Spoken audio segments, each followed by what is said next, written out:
Well, hindi mo pwedeng bunutin yung isang sinabi niya and separate it from everything else he said, no? Kasi sabi din niya, wala daw siyang kinikita dyan sa mga inaareglo niyang mga insertions na siguro naman hindi ka panipaniwala, no? Kung titignan mo yung mga dates na sinasabi niya, hindi naman tugma doon sa mga developments na sinasabi din niya. So sa tingin ko, if you look at the overall statements of Mr. Ko, parang nabunot na lang sa kung saan-saan.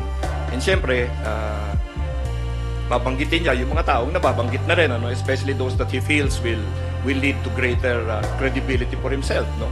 Porket matagal nang nababanggit si Speaker Romualdez, unahin niya yan, no? Kasi parang iniisip niya siguro mas maniniwala sa kanya yung tao kung sakyan niya yung paniniwala nila. But alam mo, well, everybody knows naman that he worked very closely with Speaker Romualdez, ano? Para yung mga sinasabi niya ngayon na sinabihan siya na pababaril siya, na sinabihan siyang ganito, ganyan. Para ako, personally, hindi ako naniniwala. Kasi hindi ganun ang relasyon ng dalawa sa tingin ko. Dahil they, obviously, even if they did not agree in the later stages of last year until this year, matagal sila nagsama at wala namang ganyan sigurong relasyon. Ano? So, for him to accuse anybody at this point in time, I think is very presumptuous. Kasi siya na nga yung pinaka-guilty dito. Diba? Siya yung nagtatago, hindi yung iba. Siya yung umiiwas ng mga tanong, hindi yung iba. So ituturo niya ngayon yung marami nang na-testify sa different investigative agencies. Siya, ayaw niya magpatanong, magmi-mystery na post siya ng mga ganyan. Sa tingin ko, we have to take all of this with a grain of salt. He's not credible, period.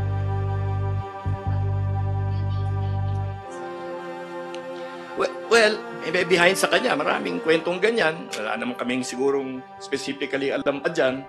But, well, that's not really, I think, the issue right now. Ang issue ngayon talaga is itong mga kwento niya. Dapat, he should be tested on the veracity of all of these things.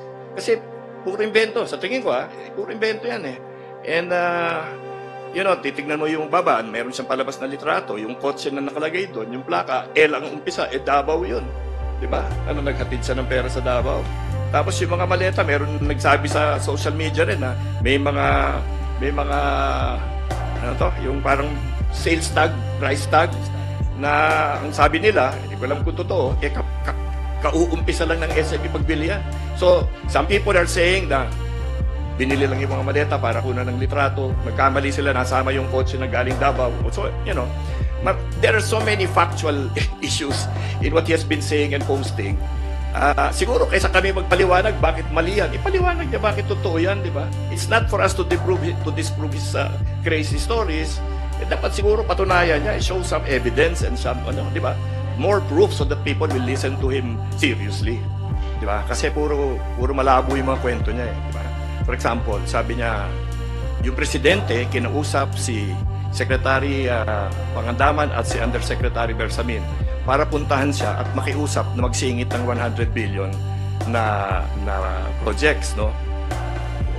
Masyado na siyang bilib sa sarili niya. Sinong presidente ang kailangan makiusap sa isang committee chairman sa House, no? At hindi naman niya kayang i-deliver lahat yan. So bakit siya papakiusapan ng napakaraming makapangyarihan na tao, 'di ba? Para gawin yung hindi naman niya talaga kayang gawin. So, number one, yun. Medyo malayo talaga yun sa katotohanan, ano? Pangalawa, wala daw siyang natanggap or nakuha dito sa lahat ng mga projects na to. Di saan nang galing yung mga eroplano? Saan nang galing yung mga helicopter? Yung mga bahay niya sa Europe at kung saan-saan. Di ba? Saan nang galing lahat yun? Yung hotel niya. Saan galing yun?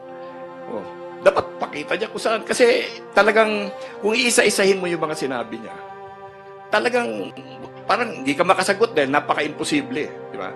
So ganun, I think ihambing natin yung sitwasyon sa kung anong sinasabi niya, no? Meron ba tayong listahan ng kanyang properties? I think parang may tinignan namin kung ano yung mga properties niya talaga. Ano yung mga aeroplanong nando sa kanya? Hindi gawang biro yun, mga $36 million yung isa. Tatlo yan. Diba? Yung mga helicopter na lang, ang mamahal niyan. Hindi yan kaya kahit na ng mga malalaking kumpanya sa Makati. Alam mo yon? Kung ihambing mo, compare mo yung anong nasa kanya, doon sa ibang mga napakalaking mga kumpanya, lamang pa siya So, saan nang galing lahat yan? Kung yung mga malalaking kumpanya na ang tagal ng natatag, di ba? big industry leaders cannot afford what he is showing, di ba? So, ano yan? Milagro? Sana naman nanggaling yan. So, ang dami kasing sinasabi niya na parang mapapatahimik ka na lang kasi imposible talaga. Hindi mo alam paano mo sasagutin dahil ang layo talaga sa katotohanan.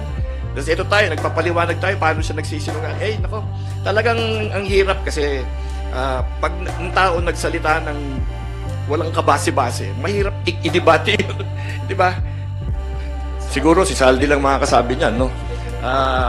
We can all guess and speculate. Pero sa akin naman talaga, siniseryoso natin ito talaga. Kasi lahat ito mga imposibleng sinasabi niya, pinag-uusapan natin parang matinong konversasyon ito, no? Eh wala eh. Talagang walang base talaga yung mga sinasabi niya. Parang, ano ba to? Kahit ano na lang sabihin ng tao, talagang i-analyze natin to death. Malabo talaga. Wala eh. Walang laman lahat na sinasabi nila eh.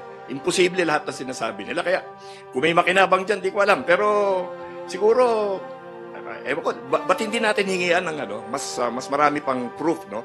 Yung mga nagsasalita, di ba? Kasi, siyempre, you assert, you have to prove, di ba? Ganun yun. Kasi meron din kami mga survey, kung ano ang epekto niyan. I will tell you, you check any survey, social media at lahat, more than half do not believe. More than half. Ang mga, we don't know, masan 30-35%. Yung balance lang ang naniniwala. Ilan yun? Ilan-ilan lang, di ba?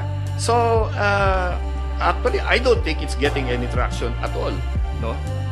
Siguro kahit kayo, magsabi tayo ng totoo, naniniwala kayo sa sinasabi niyan. Una-una, 25 billion ang dineliver niya. Alam niyo ba gaano karami yun? That is 25,000, 1 million bundles. Hindi magkakasya yun sa maletang kinunan niya na mukhang kakabili lang nila sa SM. Alam mo yun? Hindi, I mean, siguro naman we have to require a minimum level of credibility from somebody who will be talking and, you know, be cited and quoted in public, di ba? Kasi there's a certain responsibility we all carry in telling these stories to our people na, syempre, it has to be based on the truth, di ba? Pero kung talaga napaka-imposible, bakit natin pagugulungin yung kwentong ganun? Di ba? Ako sa akin, kalokohan eh. You know, nung unang, siyempre, yung unang statement na nakakagulat. Di ba? Kasi siyempre, he's accusing the president. We are all serving the president. So siyempre, nasa shock kami. Pero the more you listen to him, the more ridiculous yung kanyang mga sinasabi. Kaya nga kanina nag-uusap kami, parang patulan pa ba natin yan? I mean, you know, bayaan mo na sa social media palabas lahat ng inconsistencies dyan. Pero hindi, we felt that it is important for the public to know that Congress is in support of the president. Period. Diba? Ngayon yung mga iba, yung kay Martin Romualdez. Well, ex-Speaker Martin Romualdez can talk for himself, no? Pero parang ang layo, sabi nga nila eh. Well, wala sa personalidad ni Speaker Martin yun eh. Na former Speaker Martin na magpapabaril ng tawan yun. I mean, it's so, an accusation like that is so bad na kung talagang walang kabase-base naman, siguro wag na lang patulan, hindi ba?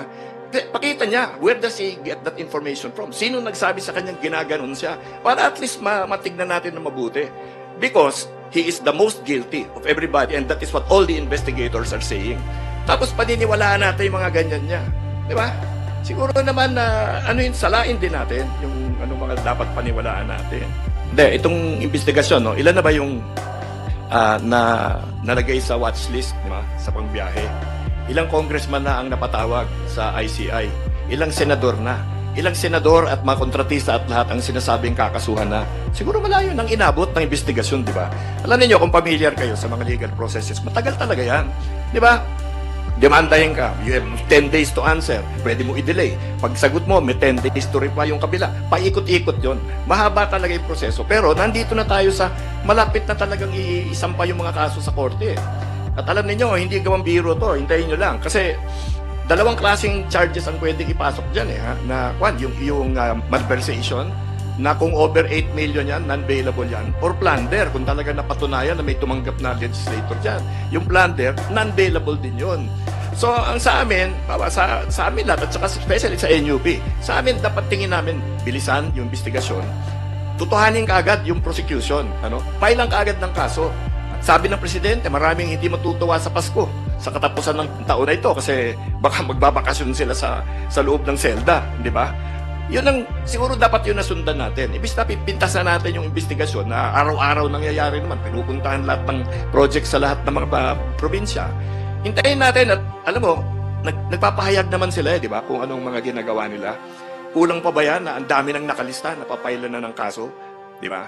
So, I think that's not true. The investigation is proceeding well. I think the ICI is doing a good job. And syempre, the courts are going to take over. Hindi naman pwedeng, basta sampa ka na lang ng sampa ng kaso na hindi mo hinandaan ng gusto. Kasi madidismiss lang yan. Pero dito sa mga nakikita natin, mukhang marami talagang ebidensyang lumalabas. Siguro kaya rin nagpanic na rin ito si Saldico eh. Kasi unang-una, pag na-filean siya ng kaso, may basis na para bawiin yung passport niya. Diba? Dahil magkaka-warrant of arrest yan, sigurado. Paglabas ng warrant of arrest, hindi siya sumipot, cancel passport na, saan sa pupunta. Babalik na lang siya sa Pilipinas.